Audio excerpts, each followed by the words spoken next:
I think trades are probably going to be the way that he's going to have to go. Peterka is the one guy that I think they do have a lot of interest in. I think they'd like to pick apart. There are a couple of good guys on that team that I think that they'd be interested with Kevin Adams to know what he's thinking on. Peterka, Tuck, players like that.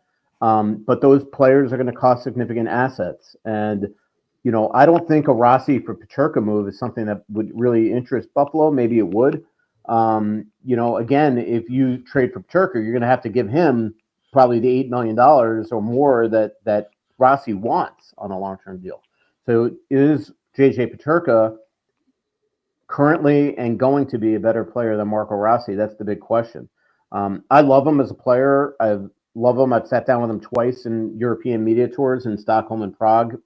Seems like a great kid, unbelievable leader, great skill. Had a really bad luck year right at the start. Got right in those early games in Germany this year. He got concussed, and it just seemed like he was catching up the rest of the way. But he's a true stud. As we saw, he scored a couple. Didn't he score a couple goals here down the stretch when Buffalo came? So he's a heck of a player. So that's one. I mean, I would like to see them go get a scoring winger again. Is Brock Besser that right guy right now? I mean, I think that he would love to play here. They've been interested in the past. But, one big reason why Vancouver didn't sign him is he wants significant term and significant money that I don't know if the Wild are going to be willing to do. So we'll see. What do you think? I know I didn't really answer your question there, but I don't want to see him trade Rossi, but I think that's a guarantee at this point. I think it's happening. And so the question is, what can you get for Rossi? I got to think there's going to be a lot of teams that are going to be interested in him. That really is the question, right? Like, what is his value? Is it diminished at all based on the playoffs, or is that just kind of a one-off for other teams? And I think the bigger question, Mike, is what jersey do I get next for the player that you guys want sent out? Well, don't get an Ogren right now because not doing that. I have a feeling Ogren's going to be used as a not touching Ogren or Height. Yeah. Get a Faber one to be set, I think, for a while. Yeah. Faber's probably safe. Boyum's definitely safe.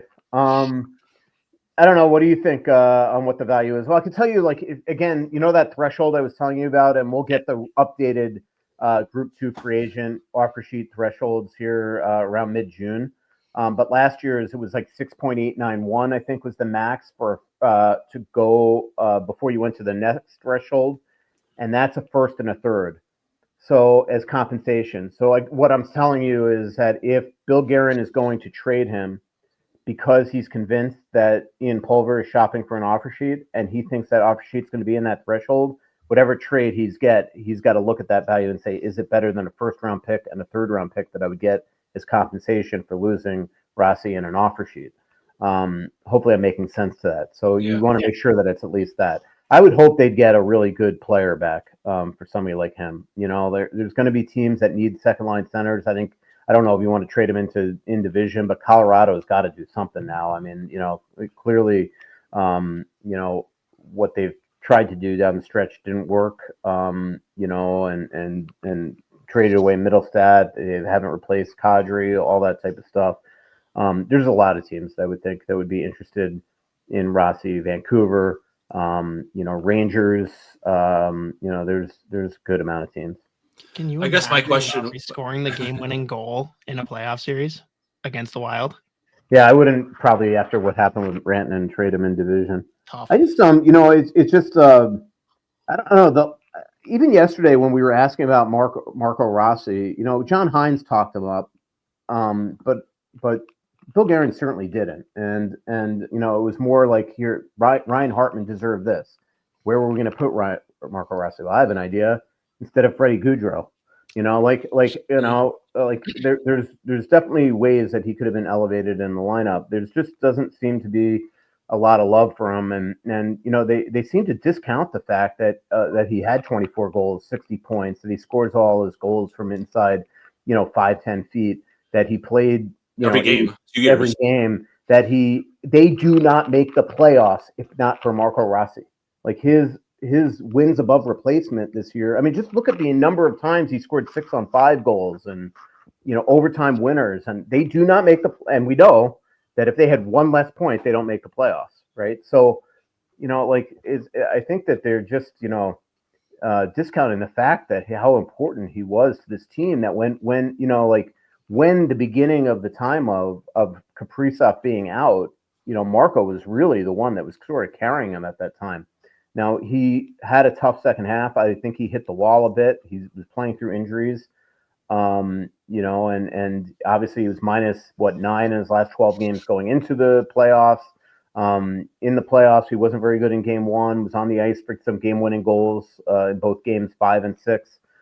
So clearly, you know, there were things that he could do better, but you know, for an organization that has drafted and developed centers, good centers that you could count maybe on 3 fingers in the entire history of this organization, Mikko Koivu, Joel Eriksson and Marco Rossi, to just, you know, kick him to the curb at 23. I don't know. I just hope it's not something they regret. Well, like for me, I'm sorry, Scott, but like, you're good. Like, where do you think this kind of went sideways or wrong? Because I feel like for the first number of years, they actually both sides did the right thing. Like they had him go back to IO after he struggled in his first time there, which really benefited him. They were patient with him in development wise. They brought him up. They did give him that top 6 minutes. They did give him those kind of opportunities. He came here every summertime to stay in Minnesota, or came here early to work out, and he did all the right things that they wanted him to do. So, like, I guess where did this kind of all of a sudden go from a guy who was a Calder Trophy on the outside looking in, like edge of the finalist category a year ago, and then this year having that career year, to all of a sudden it's almost like a foregone conclusion that this isn't going to work out? You know, I don't know. I just think he's always been, you know, the way that I get the sense talking to people inside the organization, they just always want him to be something that that he's just incapable of being, because you can't just add a bunch of weight and size to him. You know, like, you know, Bill Guerin always says he doesn't like soft skill, and whenever he talks about people that don't have soft skill, Rossi's name's not ever one of them. So I think that's where he's going with that. I just think that he just thinks that in a playoff series with, you know, some of his limitations and his, you know, it's not even size with him, it's probably pace. You know, he sometimes does not have that ability one-on-one to break guys down. And I think that he just doesn't feel that, you know, you add him to this team that he's somebody that you could win with in the playoffs. I you know, don't exactly agree. It's his first postseason.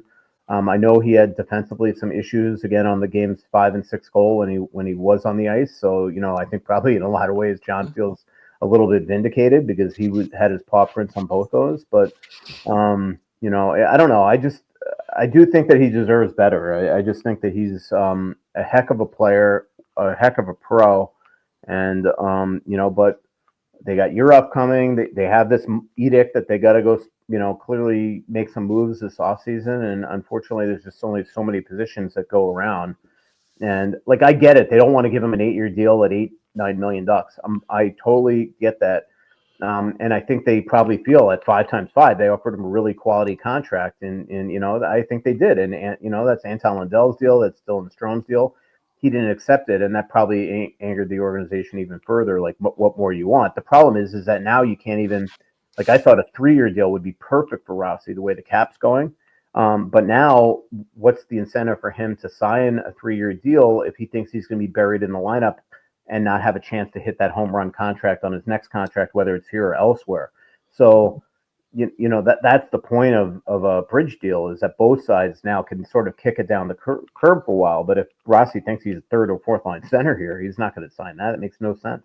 No, of course not. And to kind of close out on the Rossi thing and transition out of it, a lot of talk, right, about how maybe the trust wasn't there, he wasn't playing well enough, and then a lot of defense being thrown at other players, like, hey, let's let him play through this. Like you've mentioned, obviously Gaudreau, like, didn't have a great postseason, even though he had a great year. Did they justify or defend that at all in their presser? And kind of a question for you guys. I don't know if you know the answer. Can either of you confidently say who makes the lineup decisions between Guerin and Hynes? Well, I think Hynes does. I think Guerin's involved to some degree, but I think Hynes does. You know, there's just no way that you know, if Hynes wanted Rossi elevated in the lineup, it would have happened. But I do think that they are on the same page there. You know, what, Joe? Did you want to? I butted in. Yeah, no, I mean, I think something Steve Yzerman told me years back is the moment the GM gets involved in lineup decisions is the moment you need a new coach. And so I think the key is you need to have that trust, and like you want to see eye to eye on what kind of players you like, right? The players that you get in free agency and whatever. But I think that was obviously Hynes's call on that particular point. What was interesting yesterday was kind of the justification of having him in that fourth line role of what, well, one, Hartman deserved it and he earned a role up there, but they, talk about guys who were going, and they didn't let what they left out was guys who weren't going were the Goudreau and Nyquist who kind of stood firmly in their spots. So they try to do a good salesmanship kind of job of like him with those two big guys, Brazeau and Trennan would work. And they pointed out, which was correct, he had 2 goals, in that role. So, but I don't think there's any justification possible or any way you can explain it to people that makes sense that a guy who's your second leading scorer in the season, a top 6 center on your team most of the year, play the third fewest minutes, 5-on-5 of any forward on your team when you lost 3 games by 1 goal. Like it's hard for. Well, even just the fact that they're like validating, they're like feel vindicated about the Trenyan deal because he played so well in the playoffs. And why was he buried in the lineup? He's not on the PK anymore, and he played the second fewest minutes of any player on the team. So, I don't know. It's just a lot of sort of contradictory stuff that's being uttered at times. Yeah, it didn't seem like they could. You can't tell me that they signed Jakub Trenyan at $4 million at 4 times 3.5 to play 8 minutes a night. He did in the playoffs. The playoffs. Yeah. After a horrendous regular season. No, I mean that chemistry there with Rossi. I mean, maybe they can package the two of them together in a deal. Yeah. I'm sorry. Then I might be for the trade and get out of that contract.